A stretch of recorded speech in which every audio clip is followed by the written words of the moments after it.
Good morning everyone. This video is for the students of class 12th, subject economics.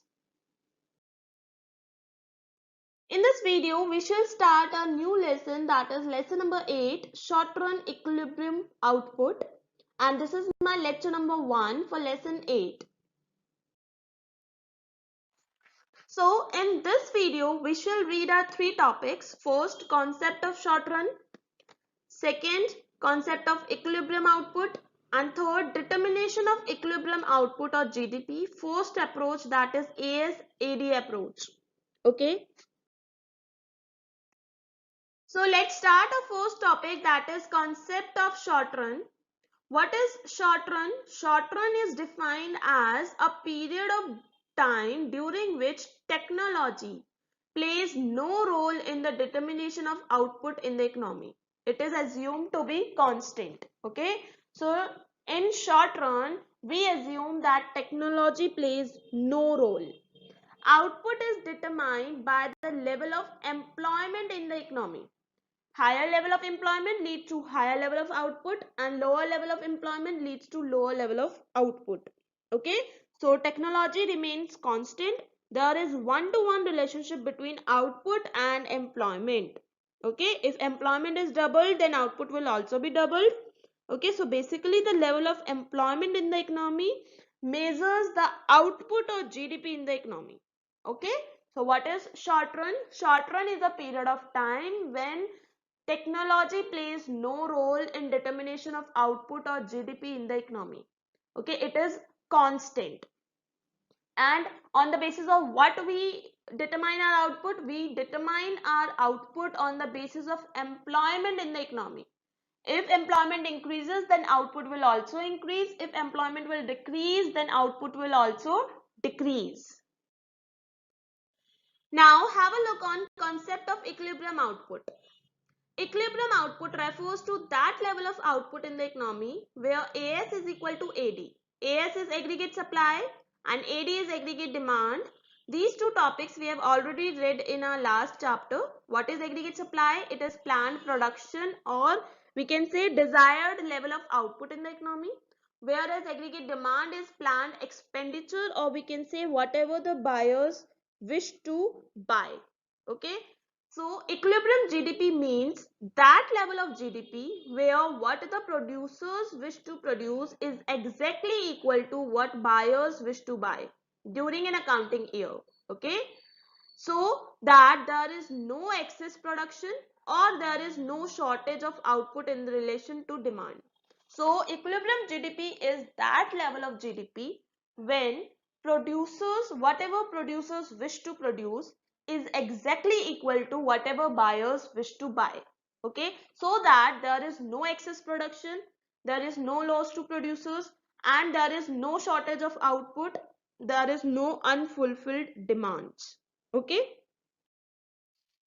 So in our last chapter, when we read about aggregate supply, we read that income is equal to aggregate supply. Okay, so we can write that equilibrium is struck when aggregate supply is equal to aggregate demand. Instead of aggregate supply, we can write income. So we get income is equal to aggregate demand. See, equilibrium GDP implies a situation when aggregate supply is equal to aggregate demand, or we read income is equal to aggregate demand. In such situation, what does this mean? This means that actual stocks of producers is equal to desired stock of producer. Okay, whatever the producers have and whatever they desire, they both are equal. Okay, now if actual stocks are greater than required stocks, okay, producers have more stock then whatever the stock is required, then what will happen? They will definitely suffer losses. Why would they suffer losses? Because excessive stock or unsold stock of goods. Okay, imagine yourself as a producer. Okay, if some of your produced goods are left, okay, with you, then that is of course a loss. So at that time equilibrium is not there. And if I say if actual stock is less than required stocks, okay, if you have not sufficient stock or sufficient goods to meet the demand of people, then also you will suffer a loss. Then also producers will suffer losses. Why? Because there would be unfulfilled demand in the economy. Okay. See, we have read that equilibrium is struck when aggregate supply is equal to aggregate demand. There is one alternative approach that equilibrium is also struck when saving is equal to investment. Okay, we know that in simple two-sector economy where producer sector and household sector are there. In such economy, income is equal to AD. Okay, which we have read in the last slide. We also know that income is equal to consumption plus saving and AD is equal to consumption plus investment. These two things we have read in our last chapter. So as these both are equal, so putting them equal, we get C plus S is equal to C plus I. Okay, as here C is common, so it will get cancelled. So we get S is equal to I. Okay, S is equal to I. So equilibrium is struck when savings is equal to investment. Now, remember one point that whenever we study about equilibrium GDP, we should only focus on ex-ante saving and ex-ante investment. Okay, so in equilibrium GDP is achieved when ex-ante saving is equal to ex-ante investment. Now, what is the difference between ex-ante saving and investment and ex-post saving and investment? See, ex-ante saving and investment, ex-post saving and investment. The first difference is ex-ante saving and investment refers to planned saving and investment. Okay, whereas ex-post saving and investment refers to actual saving and investment. Okay, this is the first difference. So we study equilibrium GDP on the basis of planned saving and investment, that is ex-ante saving and investment. The second difference is ex-ante saving and investment or ex-ante investment does not include unplanned investment. It only includes planned investment. Now, what are planned investments? Planned investment is what the producers wish to invest according to their market expectations. Okay. Whereas ex-post investment include both planned as well as unplanned investment. Now, I told you that planned investment is whatever the producers wish to invest. What are unplanned investments? These are unsold stock of goods which are treated as inventory investment. Okay, that is undesired inventory. Third point is equilibrium GDP is struck only when planned saving is equal to planned investment. Okay, equilibrium GDP has nothing to do with actual saving and investment. Okay, and planned saving may or may not be equal to planned investment. Okay, what does this mean? This means that when planned saving is greater than planned investment, producers have undesired stocks with them. Okay, similarly, when planned savings or supply savings will be smaller than planned investment, in such situation, producers have less stocks than required to meet the existing demand. Okay, if our planned savings will be greater, that means producers will have stocks with them. If planned savings will be smaller, that means producers have less stocks to meet the demand.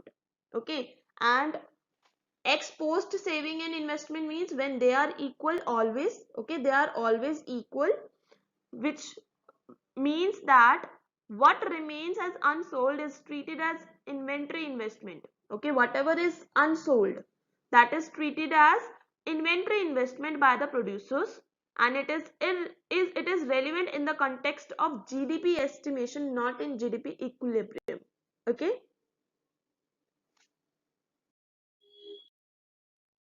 so in this chapter we have two methods or two approach through which we can determine equilibrium output or equilibrium income. The first approach is AS is equal to AD approach, that is aggregate supply is equal to aggregate demand approach. And the second one is saving is equal to I approach, that is investment approach. Okay, so in this lecture we shall read our first approach, that is AS is equal to AD approach. See, AS is equal to AD approach, or we can say equilibrium GDP. Okay, According to this approach, equilibrium GDP or equilibrium income is achieved when aggregate supply is equal to aggregate demand. Okay, what is this approach? This approach says that equilibrium output or GDP is only achieved when aggregate supply is equal to aggregate demand. Okay, we have already discussed the topics aggregate supply and aggregate demand in the last chapter. We will just have a review. Okay, quick review. See, what was aggregate supply? It is planned output. It is indicated by 45-degree line. It is not related to price. It is related to income and it is equal to income. Okay, this is the curve of AS, aggregate supply, which is equal, which is 45-degree line. Okay, and see, according to table, income and aggregate supply are equal. Okay, so this was aggregate supply. So what is AD, aggregate demand? It is desired expenditure, or we can say planned expenditure. It has two components, that is C plus I, C for consumption expenditure and I for investment expenditure. What is desired or planned investment? That is autonomous investment. Okay, autonomous investment means that desired investment always remains constant. It will not change with respect to anything. Okay, and desired consumption is related to level of income. If income will increase, consumption will also increase. See, first one is investment function, second one is C function, that is consumption function. If you notice, on y-axis investment expenditure is given, on x-axis income is given. Okay, and investment expenditure or investment is a straight line. Why? Because it is constant at different level of income. It is constant at different level of income, that is autonomous investment 20 at all level of income. Now if you notice the C function, that is consumption function. So this is our income line, okay, which is 45-degree, or AS we can say, aggregate supply. Now consumption starts from 30, that is autonomous consumption. It meet AS or Y at 60 break even point, and after that it keeps on increasing but at decreasing rate. Okay, why? Because at this point people start saving. Now see the AD function. Okay, on y-axis expenditure is shown, on x-axis income is shown. The sky blue line shows autonomous investment, which is constant at different level of income. This green line shows consumption function, which starts from 30, that is autonomous consumption. This dark blue lines shows AS, or we can say income. Okay, as we know that AD is sum of consumption and investment. Okay, so we will get AD curve as a pink line. See, why? Because investment is of 20, that is 20 investment. So when I will add investment and consumption, we will get this pink line as AD curve. So where equilibrium is struck? Equilibrium is struck where AS is equal to AD. Okay, at this point. At this point, we get equilibrium GDP where expenditure, or we can say AD, is 100 and income, or we can say AS, aggregate supply, is also 100, where aggregate supply and aggregate demand are equal. At that point, at this point, we achieve equilibrium GDP or output.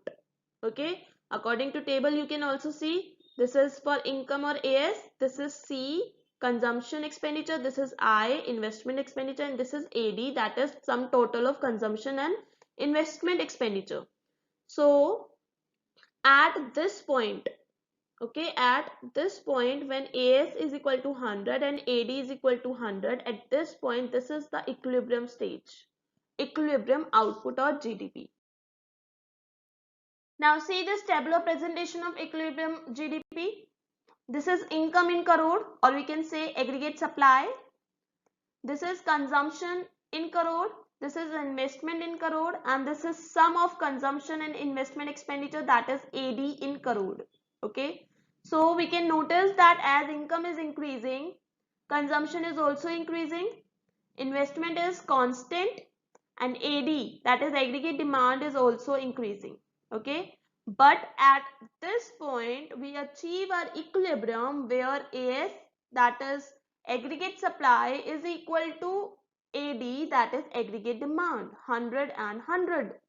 So equilibrium is struck when planned output is equal to planned expenditure, that is 100 crore. Okay.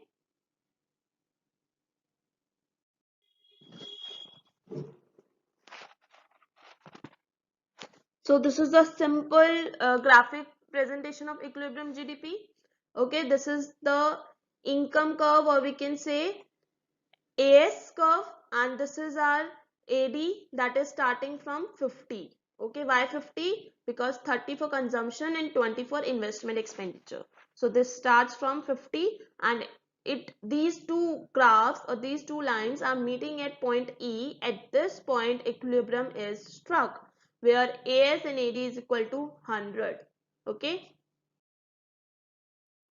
Now, what will happen if AS, that is aggregate supply, is greater than aggregate demand?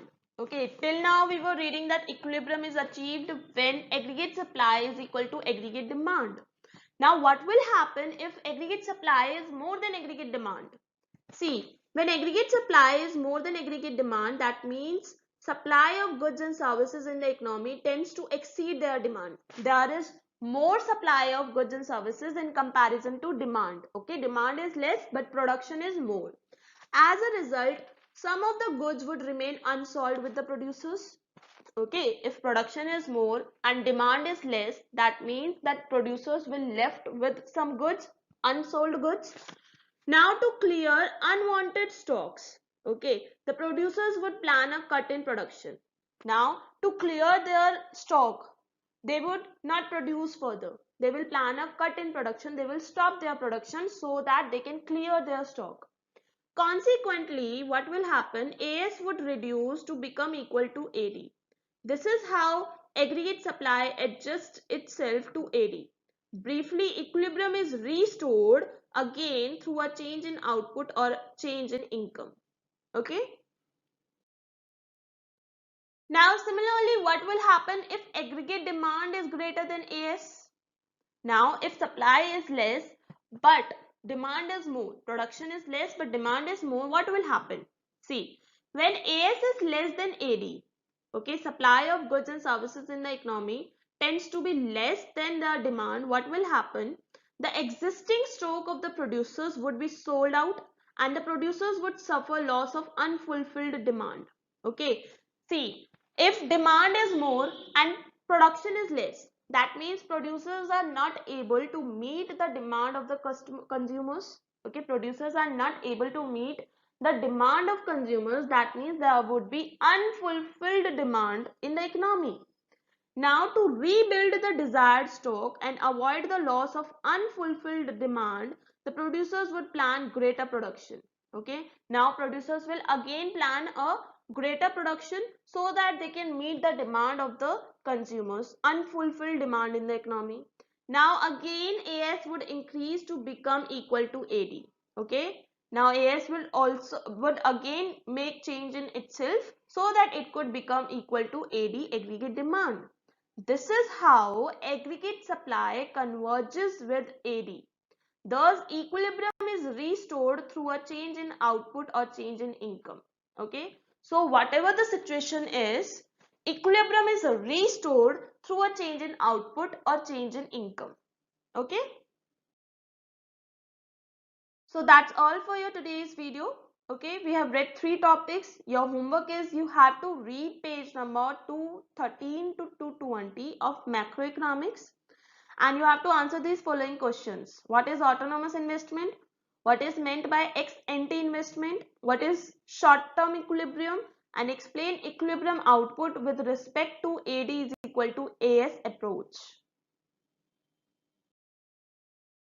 So this is your homework solution now. Answer number 1 is income and saving is given to you. I have calculated consumption by using the formula income minus saving.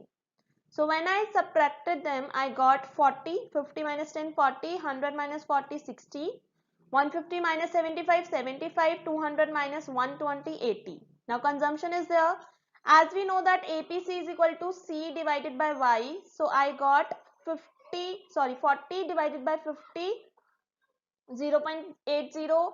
Then I got 60 divided by 100, 0.60. 75 divided by 150, 0.50. 80 divided by 200, 0.40. This is APC. Now what is APS? APS is S divided by income. So division of S and income would be 10 by 50, 0.20, 40 by 100, 0.40, 75 divided by 150, 0.50, 120 divided by 200, that would be 0.60. Now what is MPC? MPC is delta C divided by delta Y. Now what is delta C? Delta C is difference. C, how much difference? 20. And what is income? Delta Y. Delta Y is 50. So the answer would be 20 by 50, that is 0.40. Similarly, you will calculate further. What is MPS? MPS is delta S divided by delta Y. What is delta S? 30. And what is delta Y? 50. So the answer is 30 divided by 50, 0.60. Similarly, you will calculate further. Now, this is your second answer, in which APC is consumption by income. Consumption is 800 crores and income is 1200 crores. So answer is 0.67. Second part, you have to calculate APS, that is saving by income. Saving is of 500 and income is 5000. So their division will give you the answer 0.10. Now APS is saving divided by income. We are given consumption. So what is saving? Saving is income minus consumption. So we got 1000 minus 750, that is 250, divided by 1000 will give you 0.25. Then we have to calculate APC. Okay, APC we know, consumption by income. Saving is given in the question. So what is consumption? Consumption is income minus saving. So we got 500 minus 100 divided by income, that is 500. The answer is 0.80. Now MPS is change in saving, that is delta S divided by change in income, that is delta Y. The question was income rises from 1000 to 1100. So what is change in income? 1100 minus 1000. Okay. And saving rise by 30, that is already given, delta S is 30. So the answer would be 0.30. This is MPS. Now we have to calculate MPC also. We know that according to the relationship between MPC and MPS, we got that MPC is equal to 1 minus MPS. So 1 minus MPS would give you MPC, that is 0.70. Okay.